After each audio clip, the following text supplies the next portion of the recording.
नमस्कार, स्वागत है आपका हमारे चैनल में। मैं रानी गुप्ता आपके साथ और बड़ी खबर आ रही है। खुद को कट्टर ईमानदार की सरकार कहने वाले अरविंद केजरीवाल की आरटीआई से बड़ी पोल खुली है। आपको बता दें कि ये 2014 से लेकर के अब तक की रिपोर्ट सामने आई है, जिसमें ये दावा किया जा रहा है कि अरविंद केजरीवाल ने करीब 1 करोड़ से भी ज्यादा रुपए की जो गाड़ियां हैं वो खरीदी है, और वो सिर्फ अपनी सुविधाओं के लिए। आपको बता दें कि कांग्रेस की लीगल आईटी सेल के द्वारा ये आरटीआई रिपोर्ट दाखिल की गई थी, जिसे विवेक पुनिया ने दाखिल किया था। और इसमें इस बात का खुलासा हुआ कि 2014 से लेकर के अब तक यानी कि 2022 तक अरविंद केजरीवाल ने 1 करोड़ से भी ज्यादा रकम की गाड़ियां ली है। इसी के साथ ही 2014 से पहले जब अरविंद केजरीवाल ने नई राजनीति में कदम रखा था, तब वो ये कहते हुए नजर आते थे कि तमाम जो सुविधाएं राजनेता लेते हैं, चाहे फिर वो बड़े बड़े बंगले हो, बड़ी बड़ी गाड़ियां हो, लाल बत्ती हो,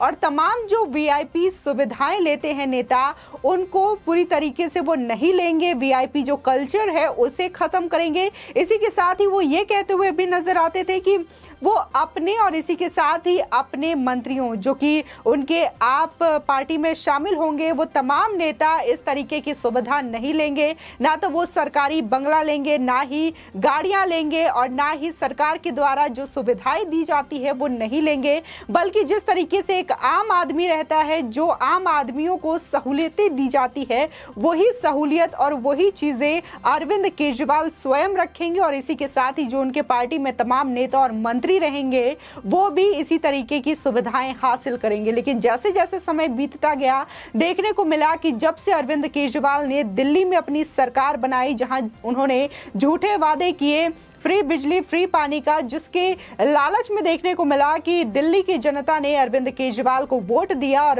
अरविंद केजरीवाल ने वहां पर अपनी सरकार बना ली। लेकिन इसके बदले में लगातार आए दिन अरविंद केजरीवाल के भ्रष्टाचार के पोल लगातार खुलते जा रहे हैं। खुद को कट्टर ईमानदार अरविंद केजरीवाल कहते हैं। इसी के साथ ही देखने को मिला कि कैसे उनके जो मंत्री हैं वो भी लगातार ईडी के गिरफ्त में आते जा रहे हैं। पिछले दिनों देखा गया कि सत्येंद्र जैन को लेकर के किस तरीके से ईडी जो है लगातार पूछताछ कर रही है सत्येंद्र जैन से। इसी के साथ ही ईडी के गिरफ्त में भी सत्येंद्र जैन इस वक्त जेल में मौजूद हैं। और इसी के साथ ही खबर यह भी आ रही है कि जल्द ही उनकी पत्नी भी ईडी के रडार में आ गई है और उनको भी ईडी के द्वारा समन भेजा गया है। इसी के साथ ही जिस तरीके से अरविंद केजरीवाल ने पंजाब में अपनी सरकार बनाई, वहां पर भी यही वादा किया गया था कि पंजाब की जनता को भी फ्री बिजली देंगे, और इसी के साथ ही वहां पर महिलाओं को 1000 रुपए भी देंगे हर महीने। लेकिन अभी तक वहां पर भी ये वादा पूरा नहीं किया गया है, और इस वादे को लेकर के वो गुजरात और हिमाचल प्रदेश के इलेक्शन में भी कूद पड़े हैं। लेकिन जिस तरीके से गुजरात और हिमाचल प्रदेश की जनता अरविंद केजरीवाल को नकारते हुए दिखाई दे रही है, तो इससे साफ जाहिर हो रहा है कि होने वाले विधानसभा इलेक्शन में अरविंद केजरीवाल की करारी हार होने वाली है। क्योंकि पहले ही दिल्ली और पंजाब की जनता ये चीजें देख रही है कि किस तरीके से अरविंद केजरीवाल और उनके मंत्री जो हैं लगातार भ्रष्टाचार के आरोपों में लिप्त पाए जा रहे हैं। आपको बता दें, जिस आरटीआई रिपोर्ट का हवाला दिया जा रहा है और ये दावा किया जा रहा है कि अरविंद केजरीवाल ने इसमें 2014 से लेकर के अब तक करीब 1 करोड़ 43 लाख रुपए की गाड़ियां खुद के लिए ली हैं, खुद की सेवा के लिए ली है। आपको बता दें कि इस आरटीआई रिपोर्ट को दाखिल किया है दरअसल कांग्रेस आईटी सेल ने, और विवेक पुनिया ने ये आरटीआई दाखिल की है। आपको बता दें कि कांग्रेस नेता श्रीनिवास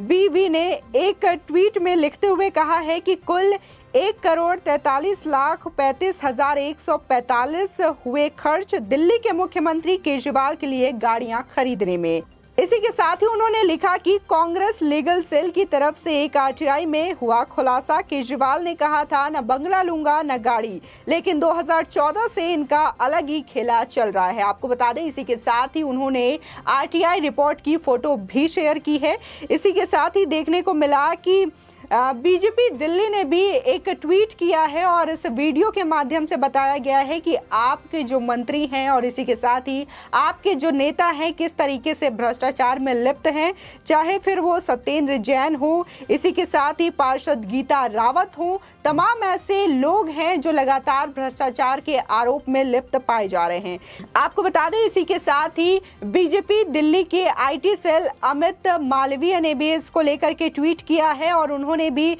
इस बात को लिखा है कि 2014 से लेकर के अब तक 2022 तक कुल 1,43,00,000 रुपए खर्च हुए हैं सिर्फ अरविंद केजरीवाल की गाड़ियां लेने में। इसी के साथ ही उन्होंने लिखा है कि केजरीवाल ने कहा था ना बंगला लूंगा ना गाड़ी, लेकिन 2014 से इनका अलग ही खेला चल रहा है। आपको बता दें कि अरविंद केजरीवाल जो हैं इसी दम पर सत्ता में आए थे 2014 पे और ये उन्होंने कहा था कि हम आम आदमी हैं और हमारी पार्टी का नाम भी आम आदमी है, तो जो सहूलियत आम आदमी की होती है, जैसे वो जिंदगी जीते हैं, हम ठीक उसी तरीके से रहेंगे और ठीक उसी तरीके से हमारे मंत्री और नेता भी रहेंगे। ना तो वो वीआईपी सुविधा लेंगे, ना तो लाल बत्ती लेंगे, ना तो सरकार के द्वारा जो सुविधाएं दी जाती हैं वो लेंगे और ना ही किसी तरीके से कोई सरकारी बंगलो लेंगे और ना गाड़ियां लेंगे। लेकिन जिस तरीके से देखा जा रहा है ये तमाम जो चीजें हैं वो झूठी साबित होती जा रही हैं और जिस तरीके से आरटीआई की रिपोर्ट में यह खुलासा हुआ है तो ये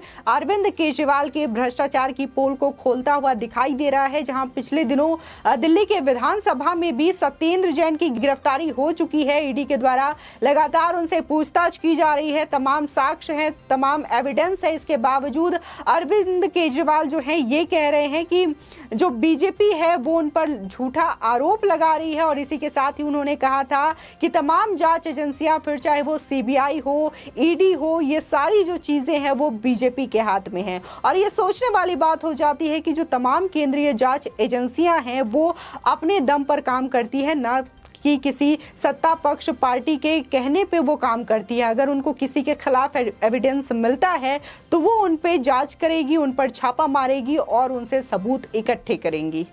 आपको बता दें जहां अमित मालवीय और कांग्रेस नेता ने ये ट्वीट शेयर करते हुए अरविंद केजरीवाल पर निशाना साधा, तो इसी के साथ ही आपको बता दें बीजेपी के नेता प्रीति गांधी ने भी इसको शेयर करते हुए, इस आरटीआई रिपोर्ट को शेयर करते हुए ये कहा है कि जिस तरीके से इससे जो बातें सामने आ रही है आरटीआई की रिपोर्ट से कि कैसे 1,43,00,000 की जो गाड़ियां हैं, लग्जरी कार्स हैं, वो दिल्ली सरकार यानी कि अरविंद केजरीवाल खुद के लिए लेते हैं। इसी के साथ ही उन्होंने कहा द क्रांतिवीर, यानी कि क्रांतिवीर उनको नाम दिया और ये बोला कि ये बहुत ही गर्व के साथ कहते थे 2014 से पहले कि वो ना बंगला लेंगे, ना गाड़ी लेंगे, ना कोई भी वीआईपी सुविधा लेंगे, लेकिन जैसे ही सत्ता उनके हाथ में आई उनका दिमाग बिल्कुल ही चेंज हो गया। आपको बता दें इसी के साथ ही विवेक पुनिया भी इस पर रिएक्शन दिए हैं और इसी के साथ ही अरविंद केजरीवाल पर उन्होंने निशाना साधा है इस ट्वीट को शेयर करते हुए। 1 करोड़ की गाड़ियों वाले आम आदमी पहली बार देखे हैं। आपको बता दें जिस तरीके से लगातार अरविंद केजरीवाल की ये जो पोल है खुलती जा रही है, फिर चाहे वो बसों को लेकर के हो, अपने प्रचार को लेकर के हो कि किस तरीके से वो तमाम टीवी चैनल्स को अपने ऐड देते हैं, बड़े बड़े बैनर्स लगवाते हैं, होर्डिंग्स लगवाते हैं। इसी के साथ ही तमाम करोड़ों रुपए जो है अरविंद केजरीवाल अपनी सिर्फ प्रचार और एडवर्टाइजमेंट के लिए खर्च कर देते हैं और इसके बावजूद खुद अरविंद केजरीवाल खड़े होकर के ये कहते हैं कि सबसे ज्यादा प्रचार जो है बीजेपी करती है। लेकिन जिस तरीके से आरटीआई की रिपोर्ट में और कैग की रिपोर्ट में यह खुलासा हुआ है कि सबसे ज्यादा जो पैसे हैं और सबसे ज्यादा कर्ज जो है इस समय दिल्ली सरकार पर है। आपको बता दें सीएजी की रिपोर्ट में यह खुलासा हुआ है कि सबसे ज्यादा जो कर्ज है वो इस समय दिल्ली सरकार पर है और अगर अरविंद केजरीवाल की माने तो अरविंद केजरीवाल ये कहते हैं कि दिल्ली सरकार पर एक भी रुपए का कर्ज नहीं है और जिस तरीके से वो तमाम सुविधाएं जो देने की बात करते हैं, चाहे फिर वो फ्री बिजली हो, पानी हो, तो सोचने वाली बात ये होती है कि आखिर ये पैसे कहां से आते हैं और कैसे ये खर्च करते हैं। और जब क्रेडिट लेने की बारी आती है तो ये सारा क्रेडिट खुद को लेते हुए नजर आते हैं। जहां उन्होंने पंजाब में यह वादा किया था कि हर महीने महिलाओं को 1000 रुपए देंगे। तो जिस दिन भगवंत मान सीएम बनते हैं तो उसके अगले ही दिन वो पीएम के पास पहुंच जाते हैं और उनसे गुजारिश करते हैं और ये कहते हैं कि अगर आप बजट देते हैं तो वो पंजाब की भलाई कर सकें। आपकी इस खबर पर क्या राय है, हमारे कॉमेंट सेक्शन में जरूर बताएं। आगे की और भी अपडेट के लिए चैनल को सब्सक्राइब करना ना भूलें।